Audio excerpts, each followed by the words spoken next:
Tulge vaadake.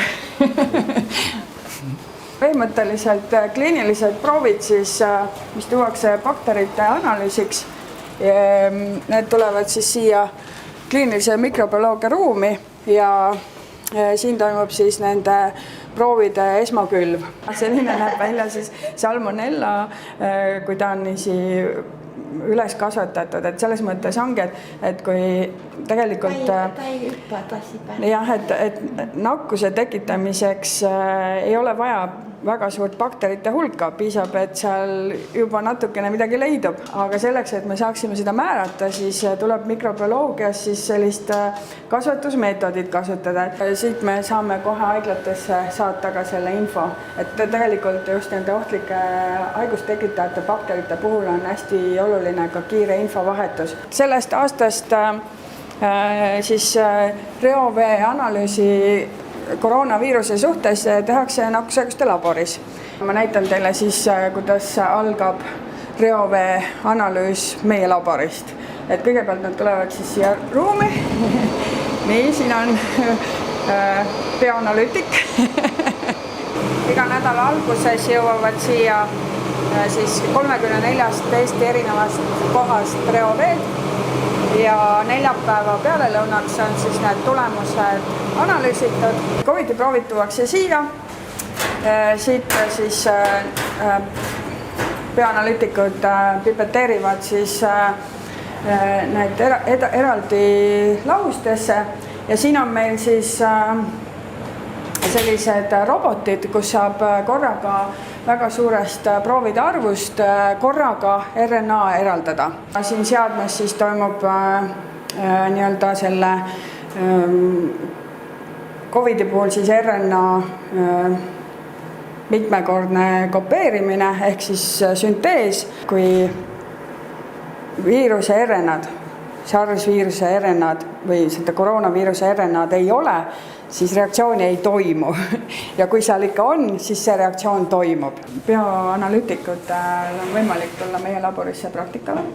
Me oleme nii-öelda praktika baasiks ja siin toimub praegu väljaõpe siis ühel praktikandil, kuidas siseneda ja väljuda BSL-3 tööruumidest.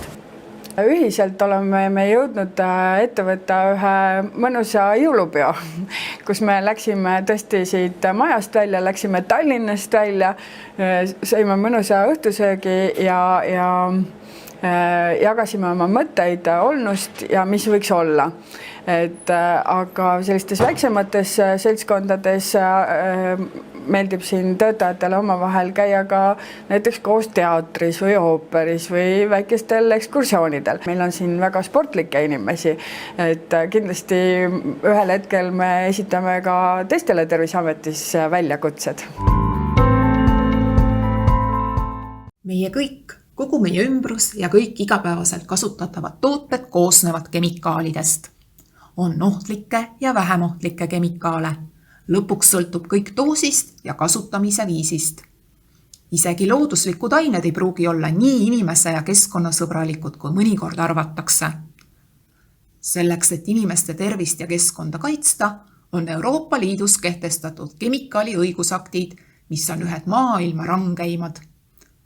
Tähtis roll kemikaalide riskide ohjamisel on seejuures nii ettevõtetel kui ka ametiasutustel. Oma teenustega viime me ellu Euroopa Liidu kemikaalide, biotsiidide, kosmeetika ja toodete seadusandluse suurimat eesmärki vähendada kemikaalidest tulenevaid riske inimeste tervisele ja keskkonnale. Kemikaaliohutuse osakonnas hindame me tööstuse poolt Euroopa Kemikaaliametile esitatud teavet ainete kohta, otsustamaks nende kasutamisest tulenevate riskide ja riskimaandamise meetmete üle. Kemikaalide füüsikalis-keemilised, inimese ja keskkonnatoksikoloogilised omadused, kokkupuude inimese ja keskkonnaga, kasutusel tekivad riskid ning riskimaandamise meetmed, kõikide nende omaduste ja aineohutu kasutamise hindamiseks on osakonnas eksperdid. Hinnates biotsiidide toimeaineid ja tooteid, mis on tõhusad bakterite, seente, putukate ja näriliste vastu, otsustame biotsiidide turule lubamise üle.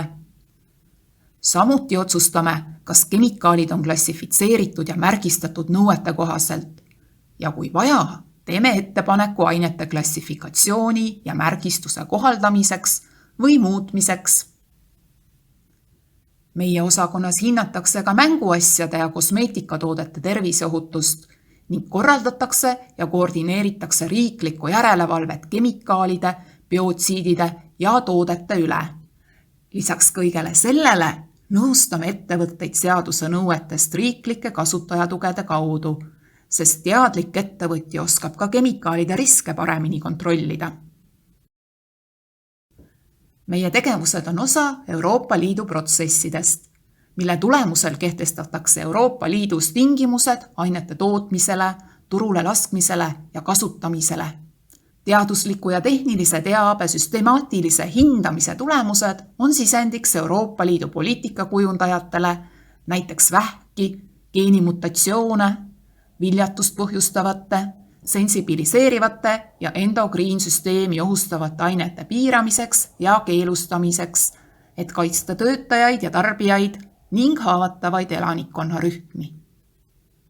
Me räägime kaasa Euroopa Komisjoni ja Euroopa Kemikaaliameti tasemel otsekohalduvate määruste rakendamise teemadel ning oleme kaasatud koos teiste pädevate asutuste ja Kemikaaliametiga ka Euroopa Liidu kemikaalistrateegia, ringmajanduse ja rohepöörde teemades. Meie põhjendatud seisukohtadega arvestatakse. Meil on äge meeskond ja palju väljakutseid, mille lahendamisel saab rakendada oma häid akadeemilisi teadmisi, osaleda eksperdina komisjoni ja Kemikaaliameti töörühmades ja komiteedes ning arutleda erialastel teemadel teiste riikide ekspertidega. Tere tulemast tutvuma meie tegemistega pikemalt kui 3 minutit. Tere, mina olen analüüsi- ja arendusosakonna juhataja Eteri ja täna sa saad teada, millega analüüsi- ja arendusosakond tegeleb. Kriisiolukorras suutsime näiteks Terviseameti iseteeninduse viia ideest tarnesse 2 kuuga. Erinevad digilahendused on suunanud Terviseametit innovaatilisema e-riigi poole. Meie ülesanne on kokku koguda maja pealt head ideed arenduseks ja aidata osakondadel neid ellu viia. Lahutamatuks osaks iga arenduse hindamisel ja planeerimisel on loomulikult andmed. Infosüsteemide arendamine käib käsikäes andmeanalüüsiga. Infosüsteemidest saame andmeid, mida analüüsides aitame organisatsiooni juhtimisotsuste tegemisel. Analüütik peab tundma andmete tausta. Oluline pole vaid number, vaid ka selle numbri kujunemislugu ning selle tekke võimalikud selgitused. Analüütiku ülesanne on kujutada keerulisi asju lihtsalt, mitte lihtsaid asju keeruliselt. Siinkohal on suureks abiks andmete visualiseerimine ehk nende kujutamine graafikutel. Analüüs ise on andmetega töö tegemise puhul tegelikult jäämäe tipp.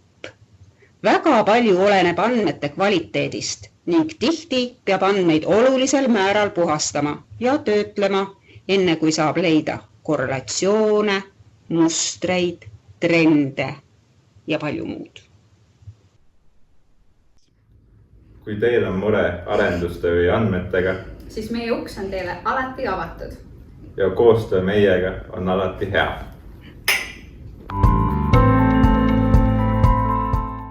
Tere, meie oleme mürgistusteabekeskus.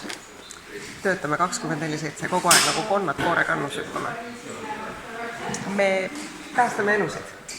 Me oleme inimeste jaoks siis olemas, kui neil on kõige hirmsam hetk ja aitame neil seda üle jääda.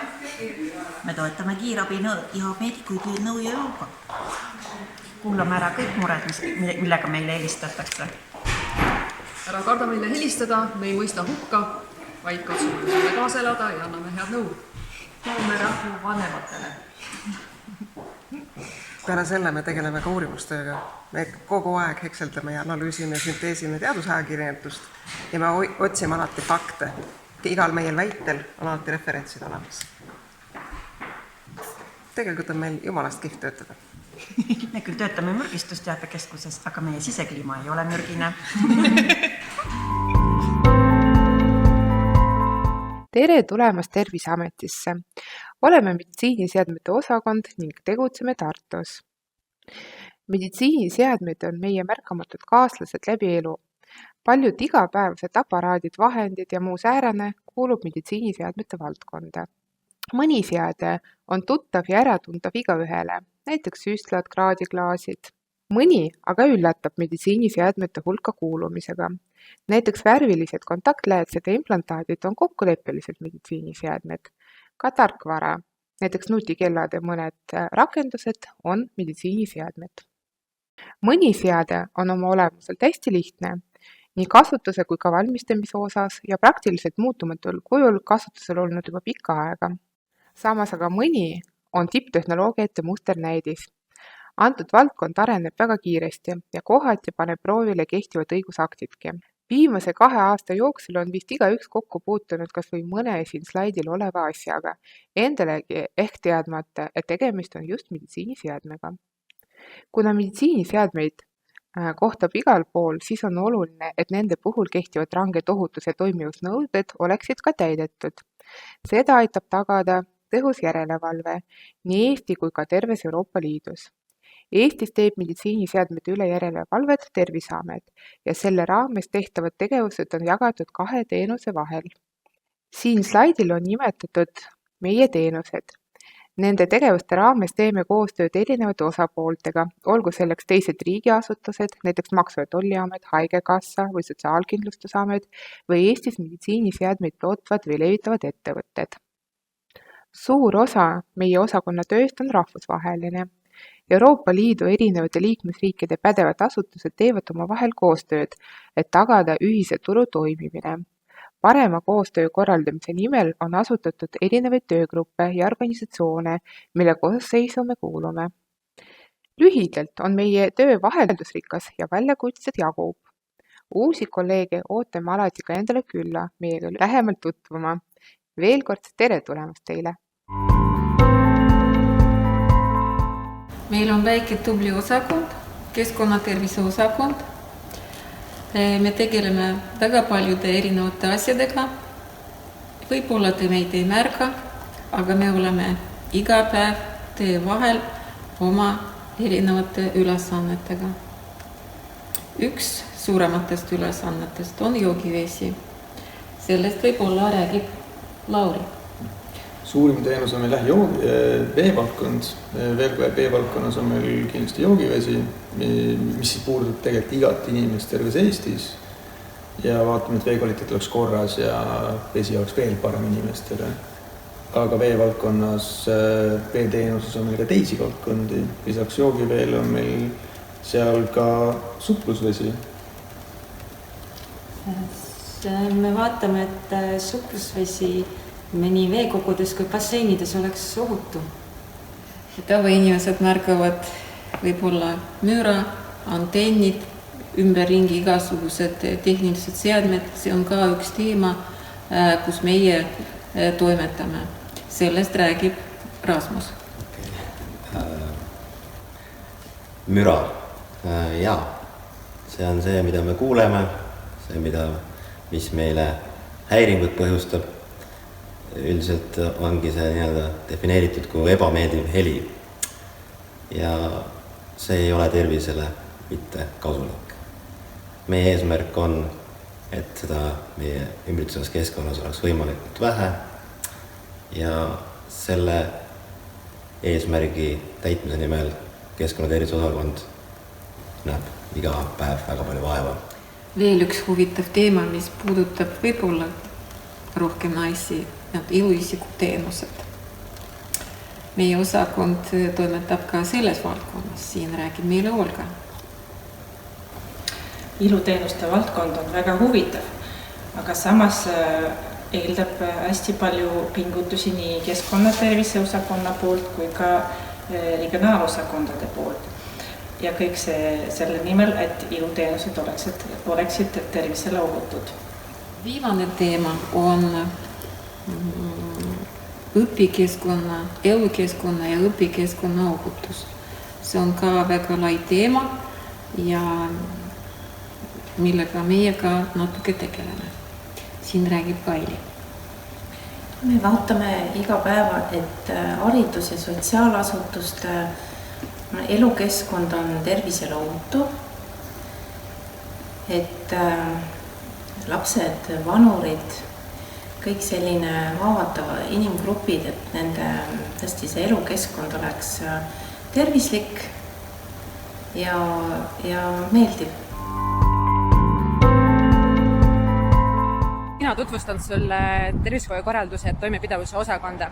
Minu nimi on Maria, mina tegelen meie osakonnas kvaliteedi juhtimisega ja sealt hulgas ka kaebuste menetlemisega. Lähme edasi, et ma tutvustan sulle teisi kolleegi. Tere hommikust! Räägi, millega sa tegeled ja kuhu kiirustad? Kuna ma lähen praegu regionaalhaigla valmisoleku õppusele, et tervishoiusüsteemi valmisoleku korraldamine on ju meie ülesanne. Nii et seal näeme. Tšau!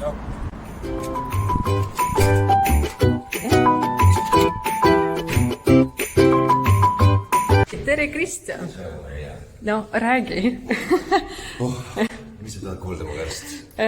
Millega sa tegeled meie osakonnas? Väga lühidalt meil tuleb igaks kriisi reguleerimine ja riigikaitsed ülesanded tervishoiu valdkonnas valmisoleku tagamine. Praegus ka hippan partnerasutustega just samu teemas arutama. Tööd on palju. Aitäh sulle ja jõudu!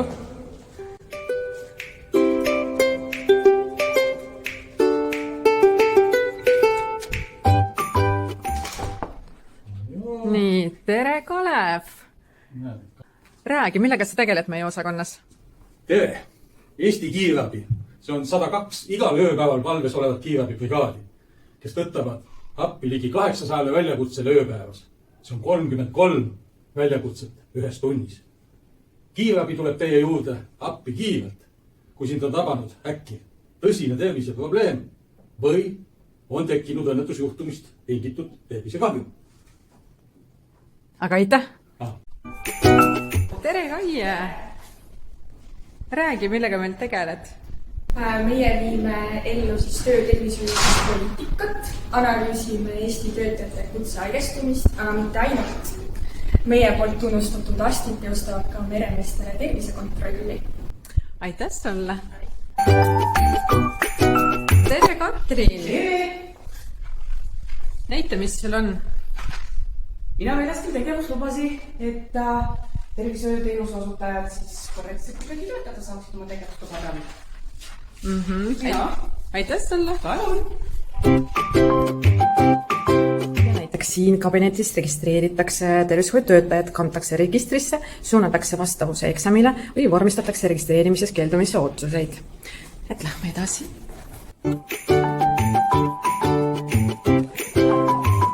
See on siis meie osakond.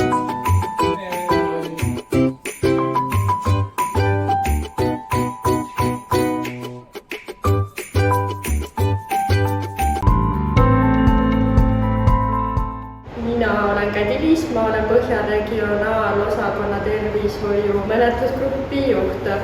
Tervishoiu poole peal me tegeleme 12 inspektoriga siis tervishoiuteenuste järelevalvega, kus me siis järelevalvame tervishoiuteenuste osutajaid, kuhu hulka muu hulgas arstidele ja õdedele kuuluvad ka vastava valdkonna iluteenuste ja hambaraviteenuste osutajad.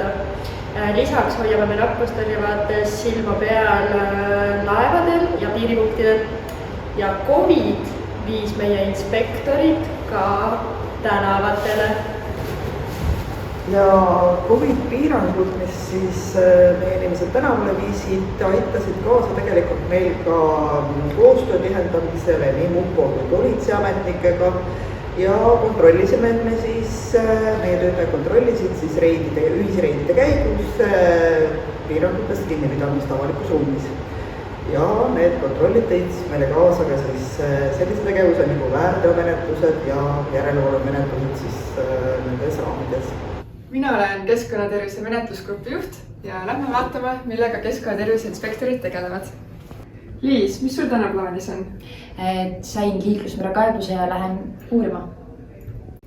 See on müra mõõtja ja kui müratase tõuseb, siis detsibelid kasvavad. ahah, jah. Ja kohe nüüd, okei, selge, liigud, tule. Hannes, kuhu kiirustad? Mina. Kuule, ma ei saa praegu rääkida, ma lähen Stroomi randa suplusoaega alati, ma pean joogi peama. Kes sa oled ja mis sa teed? Tere, mina olen keskkonnatervise inspektor siin kemikaalide valdkonnas ja mul on siin ohuennetuse raames võetud täna üks biotsid, mille ma kohe viin alla laborisse analüüsimiseks. Anna, mis sa teed täna?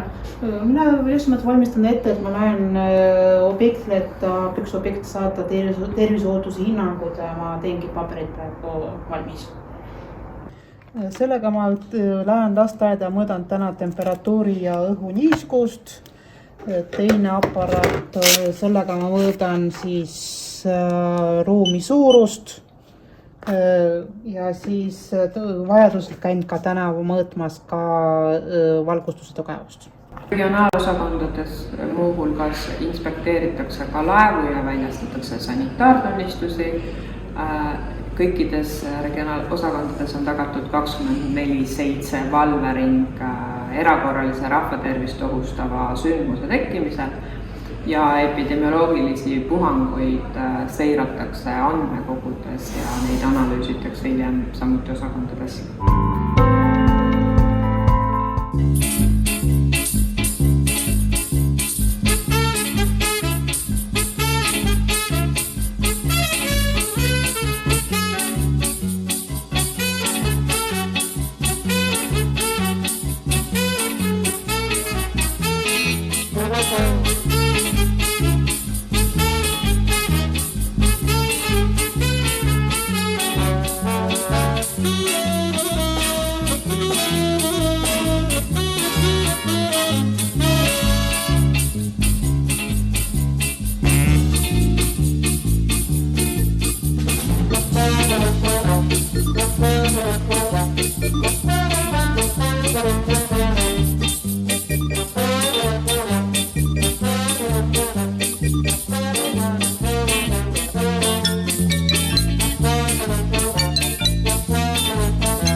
Tere, mina olen Elisa. Mina olen Jutta. Ja meie töötame Terviseameti nakkushaiguste osakonnas. Mina arvan, et meie osakond on Terviseameti kõige ägedam osakond, sellepärast, et meie asume Paldiski maantee 81 4. korrusel sellest samast tiivast, kus asub peadirektor. Nii et järelikult on meie osakond peadirektorile väga vajalik. Ja ma arvan, et nakkushaiguste osakond on viimaste aastatega saanud ka väga palju tähelepanu just seetõttu, et nakkushaigustega me peame ju väga palju praegu tegelema, et kui mõelda siin COVID-19 peale või praegu näiteks tegeleme ka ahvirõugete puhanguga Euroopas, et on väga palju haiguseid, nakkushaiguseid, millel me peame silma peal hoidma, mida me peame nii-öelda siis seirama ja vajadusel tegema ka tõrjet, et hoida Eesti inimesi nii-öelda ohutuna. Jah, et kui nakkushaiguse osakonnast rääkida, siis meie põhifunktsioonid ongi nakkushaiguste esinemise jälgimine Eestis, see tähendab siis registreerimist, seiret, andmete analüüsi ja prognooside andmist. Et meie osakonna põhiline väljund on tegelikult juhendid. Me oleme partnerid nii kõikidele Eesti elanikele, aga partnerid ja juhendajad meie enda regioonidele, arstidele, kõikidele ettevõtjatele, kellel on mingisugune kokkupuude nakkushaiguse juhtumitega. Ja lisaks sellele oleme me ka need, kes esindavad Eestit kõikides nakkushaiguste rahvusvahelistes võrgustikes. Meie kaudu liigub siis informatsioon välismaale ja meie vahendame ka välismaalt tulnud infot siia Eestisse. Jah, et meie osakonnas on olemas selline valvesüsteem 24/7, kus me siis jälgime olukorda tõesti isegi võib öelda kohati ka üle maailma, et põhiliselt Eesti ja Euroopa regioonis. Et see on ka selline väga oluline asi ja siis kui midagi sellist ootamatut või midagi väga kriitilist juhtub, et siis me peame olema valmis selleks reageerima. Üks osakonna funktsioone on ka immuniseerimisalane teave, et selle immuniseerimisalase teabe vahendamine inimestele, immuniseerimiste korraldamine, see on üks suur osakonna töölõik. Ja lisaks kuulub nakkushaiguste osakonna alla ka gripikeskus, mis tegeleb samamoodi siis gripi ja ka teiste ülemiste hingamisteede nakkushaiguste seiramisega ja nii-öelda peab sellist ülevaadet ja blogi selle kohta, et milline on meil olukord parasjagu Eestis ja loomulikult ka tegeleme gripivastase vaktsineerimisega. Meie osakond on küll pisikene, aga ta on väga oluline partner nii meie regioonidele kui ka kõikidele teistele osakondadele. Ma arvan, et võib öelda, et see on ka üks väga oluline põhjus, et miks meile meeldib siin töötada, et see osakond, nakkushaiguste osakond tegeleb väga oluliste teemadega ja mina isiklikult tunnen, et ma saan väga palju panustada Eesti inimeste heaolusse ja tervisesse. Ja selles osakonnas ei ole mitte kunagi igav, sellepärast et nii nagu nakkushaigused muutuvad, nii peame meie olema kursis kõige sellega, mis toimub maailmas. Nii et see on üks põhjus, miks on huvitav nakkushaiguste osakonnas Terviseametis töötada.